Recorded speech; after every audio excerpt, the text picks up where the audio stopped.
If you truly want to understand, the guy standing before you is a young man that believed in himself and had no formal education because of the death of his father. Forget about all those doctorate degrees. But if you do things right, the thing you are looking for will pursue you. Some of us are here now to understand how to run business. If we understand that business requires offering service and we stop pursuing money and pursue service rendering, money will pursue us as a reward for the services we have given. I didn't go to school, but by the things I've achieved, doctorate degree has continued to pursue me. So I then make decisions, the ones to choose and the one not to choose. At least I've had about 6 of them. I accepted only 2. Because I also would like to know the person honoring me. What has he achieved before he put an honor on me? Charlie, I am the managing director. I am the backward director. I am the accountant. I am the chief financial officer. I am the HR. I am the damaging and managing director. The backward and the clearing and forwarding agent. I am A to Z on that company. But I knew I was stressing myself. Because where my core competence is my knowledge in the interest of all motorcycle spare parts, what to bring and what to sell. But I do not have all the knowledge of financial background to structure a book. But I have basic financial knowledge because you can't do that without doing business. Before I employed anybody, which is something you must also know, if you don't have all the capital to build a big business, there are basic 4 things you must have. One is what you call, if you are a trader, some of you are not, but let me take it. If you're a trader, you must have what you call purchase book. Purchase book is where you record every goods that you bought for sale. The day you buy them and the prices you pay for them. Then you must have another book that is called sales book. Sales book is where you record everything you sell each day. Then you have another book that you call expenses book. That means you must you have to hold yourself accountable. If I enter bus, I write it down. I don't dip hand inside my pocket and spend money. In each day I will tell you I spend 300 naira or I spend only 75 kobo, whatever it is. So in each day, I'm able to know what are the goods I sold, what profit did I make on it, what are my total expenditure, and what is the income. I do this on a daily basis. If for any reason I check my cash in the end of the day, I wasn't a banker then, I didn't know, I told you I stopped with my elementary trade. But these are basic, fundamental prerequisites for business. If at the end of the day I find out I had 25,000 and the things that I've recorded that I sold are only 18,000, I need to find what did I sell that this extra 7,000 is here, because 7,000 cannot jump by air to enter into my record. There must have been goods I sold that I did not record. And if I don't know how much goods I sold, because at the end of the day, after a daily activity, I take the sales book and get to my stock book. In this page of this stock book, I wrote, if I'm selling an article, say milk, on December 2017, I purchased 100 tins of milk. So in January 15, I sold 25 tins. I must come to the stock book and minus it. The balance is now 75. This is how you will be able to know if your goods is missing or if your boys are stealing from you.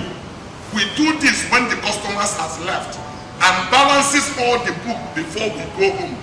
You are not ready to go to this difficult accounting structure. You are not ready for business and you can never build for scale. So this basic knowledge, you must have them before you even employ experts to come and help you. Because you also need to ask experts some questions that will help them to understand you are not completely novice in the things we are talking about. Otherwise, they can take things over your head and plan for you to where you can also crash that without you knowing. So, but if you have those knowledge, when they ask certain things, you ask them questions and say, but what happened if the other one happened? Your knowledge is limited, but they have the discipline to at least explain to you that you are on the right course. So these are things we did. Then we started bringing experts into the company who help us structure the company the way it should be. Because those number of years they spent in university was not for nothing. They also were taught basic things, the way to run a business in a professional manner, where bank can take you serious, where you can have a book that you'll be able to, a financial that you can present to your creditors to be able to help you to do business. These are the system on what we did in Coscharis, because these are really the secret. I learned before I got anybody to join me in Coscharis, I pay myself salary. In the salary I paid myself, I give my wife money for feeding for our household. And I also hold my wife accountable for the money I give her. If she's going to cook a soup, I tell her, can you give me a list of what you want to buy? No, this is serious. And she will give me a list. And in the list, she will write a bottle of oil, a tin of this and that. I'll give her money. And then after 2 weeks, she tell me she's cooking another soup. I said, can I have a list? And if I see a bottle of oil, I said, Yawo, 2 weeks ago, you took your money for oil. Why are you writing an oil again? You may think, is this crazy? I'm helping her also to teach her accountability and a life of, not to live a life of wastages. You can't throw things away. She needs to explain what happened to the oil we bought 2 weeks ago. Even though oil is not as it's a Coca-Cola that you have drank it, but if you have gone through poverty, the one I went through, you must be, your eyes must be sharp on every angle, looking for everything. Today, this lady I'm talking to you is the vice president of Coscharis and have a credit card that has no limit. But the foundation has to be laid right, Okay. So these are some of the street smart that I am here to share with you. These are some of the basic things we did. Keep an eagle eye on the cash. Another problem with we Africans, especially Igbo people where I came from, is that we are loquacious people. And once we start having money come, then we have arrived syndrome we sit on. That's the kind of thing I tell you for those bosses who came by 11 o'clock and by 4, they left office. Their business become a little secondary. They are the people who come very late in the office and go early, then leaving the business now in somebody's hand that it won't be long, they are going to set that person up, and that person start going up and they start going down, and they can freely put money in their pocket and spend. And village friends and everybody will come, because once success grow, you see success has many friendship. People come and they say, oh God, things are going well. We have a culture that if you need to cry, we make you cry. I don't spend money I do not earn. We have 7 world-class brands under our institution. We manufacture Ford. We assemble Ford trucks today in Nigeria. Several things we do. But business is like a wildfire. If you succeed, it ignites to the second thing and you continue to move on. Today, we borrow in Nigerian bank on a negative pledge. I didn't pick it on the street. When I grew up as a young man, I knew one of the most scarce commodity in Nigeria is integrity. And I knew to be able to succeed that I need to utilize this very well. And I started working with the Japanese, whom taught me integrity, not church, not mosque. The Japanese commit suicide if they make a promise to you and they cannot keep it. They take their life and write you a letter of apology and say they are sorry they disappointed you. There's no explanation good enough for them not to keep their promise.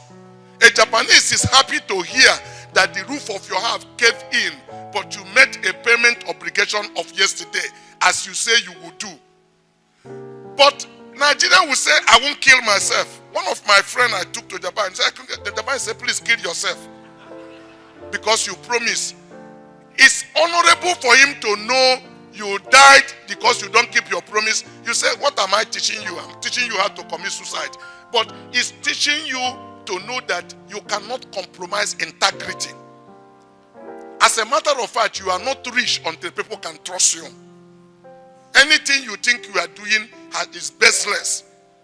But this is where I found a loophole that this is a scarce commodity in Nigerian business environment, and the Japanese taught me that, and I worked hard. And I started securing suppliers' credit, which is better for you than borrowing from bank.